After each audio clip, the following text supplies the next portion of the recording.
Hello, everyone. I just wanted to make a video sermon today. I'm going to be in Isaiah 58, probably read just about the whole chapter uh, in the King James Version of the Bible. To set it up, I just wanted to preview it and tell you that years ago, probably, I don't know, maybe 30 to 35 years ago, something like that, I was at Pleasant Grove. I think it was on a Thursday night. Back then, they had church on Thursday night, and I went pretty good bit when I could. And that Brother Lige Holland was there that night visiting. I wasn't in the ministry, so I didn't plan on saying anything. I didn't say anything, and so being the visiting minister, Brother Lige got up. And Brother Lige has been gone since June the 8th, I think it was, 1996. So at this present time, this is November of 2020, so he's been gone over 24 years. And so Brother Lige got up and he used to read a lot out of the Old Testament in church. And that night he got up and he read in the New Testament. I can't remember exactly where it was, but I remember thinking, wow, he's in the New Testament, which that's unusual or don't happen all the time. And he got through, and Brother Arthur said something to the effect that, well, Brother Elijah just went to the New Testament. What I have is in the Old, and I'll just go to the Old Testament.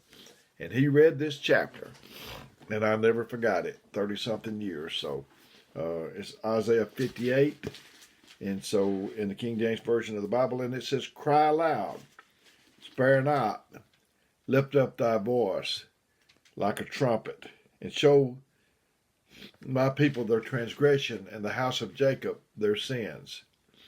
And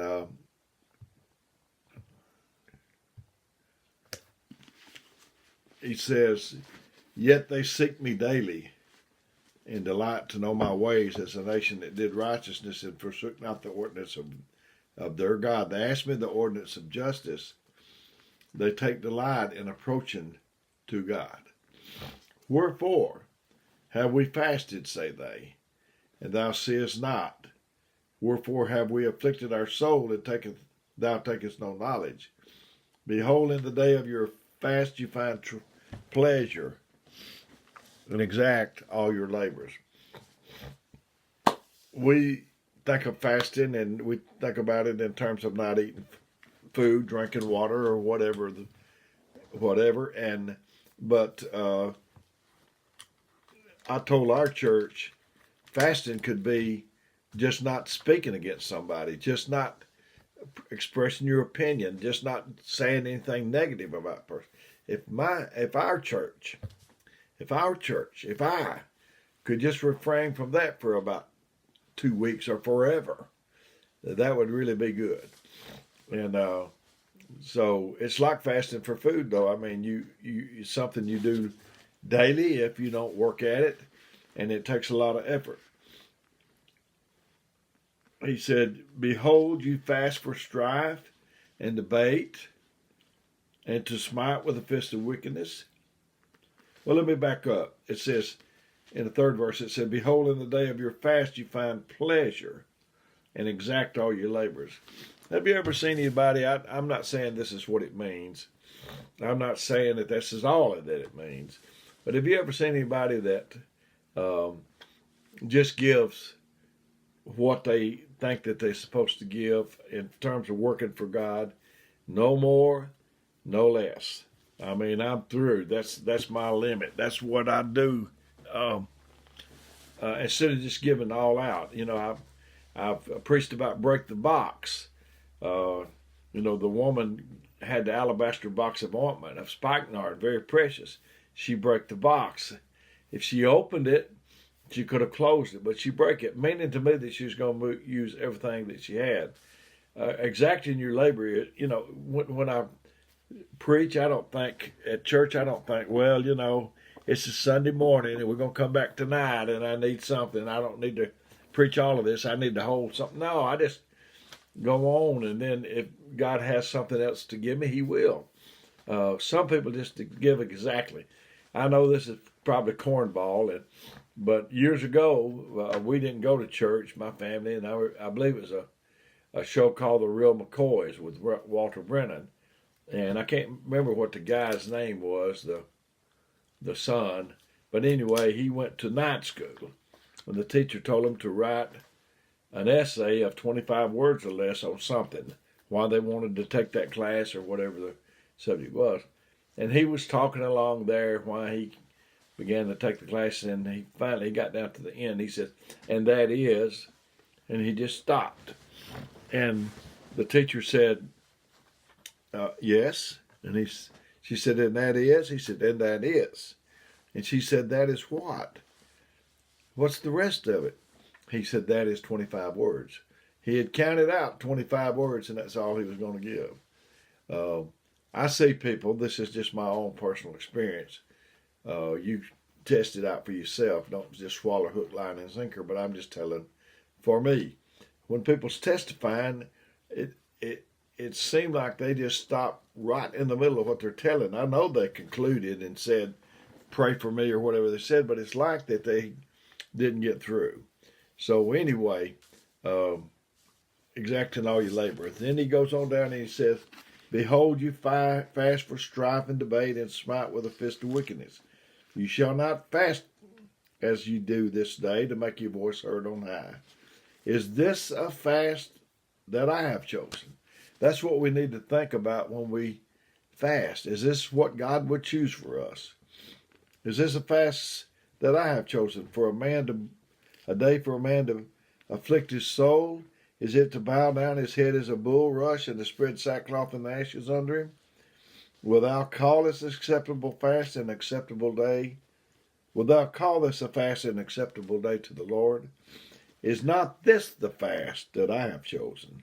To loose the bands of wickedness, to undo the heavy burdens, to let their press go free, and that you break every yoke. That's the fast that he wants us to do. Is it not to deal thy bread to the hungry, and that thou can bring the poor that are cast out to thy house, when thou seest the naked, that thou cover him, and that thou hide not thyself from thine own flesh?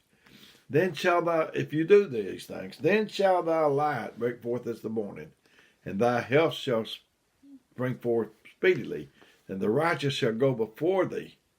Thy righteousness shall go before thee, and the glory of the Lord will be your reward.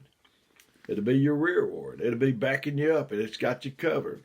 Then shalt thou call. Yeah, after this, after you've done acceptable fast, then shalt thou call, and the Lord shall answer, and thou shalt cry, and he shall say, here I am. If thou take away from the midst of thee the yoke, the putting forth of the finger, and speaking vanity. We easily point at other people, but there's three pointing back at us. If thou draw out thy soul to the hungry, and satisfy the afflicted soul, then shalt thou light rise in obscurity, and thy darkness be as the noonday. You doing these things in private. You doing these things, it's some in public, I'm sure, but you doing these things. You helping people, saying about people, calling, checking on people, interested in people, and you'll come from the background to the forefront, and people will wonder where you even come from. Is this not the guy that was sitting on the piano bench a few years ago, and that sort of thing? They won't know. They won't be surprised, but God will make you recognized. And the Lord shall guide thee continually, and satisfy thy soul in drought, and make fat thy bones, and thou shalt be like a watered garden, and a spring of water whose waters fail not. And they that shall be of thee shall build the old waste places, and they shall raise up the foundation of many generations, and thou shalt be called the repairer of the breach, the restorer of paths to walk in. You know, there's a little disagreement maybe sometimes between a husband and wife, or people at church, friends, or whatever. Instead of being somebody that will tear it and rent it a bigger tear, see if you can't be somebody that knit it back together and work for peace.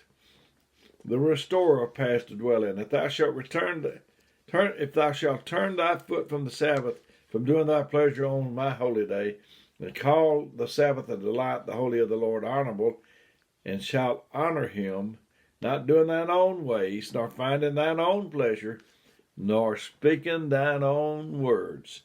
Then shalt thou delight thyself in the Lord, and I will cause thee to ride upon the high places of the earth, and feed thee with the heritage of Jacob thy father, for the mouth of the Lord has spoken it. That's what I'm talking about. If the Lord has spoken, it doesn't matter what somebody's pronounced against you. If God is for you, who can be against you? I don't care who has spoken for you. If God's against you, it won't make any difference. But I just thought I'd tell you about this. This was on my mind. And you know, I can feel him today. That somebody out here needs this. You've been trying to get the Lord to look at you.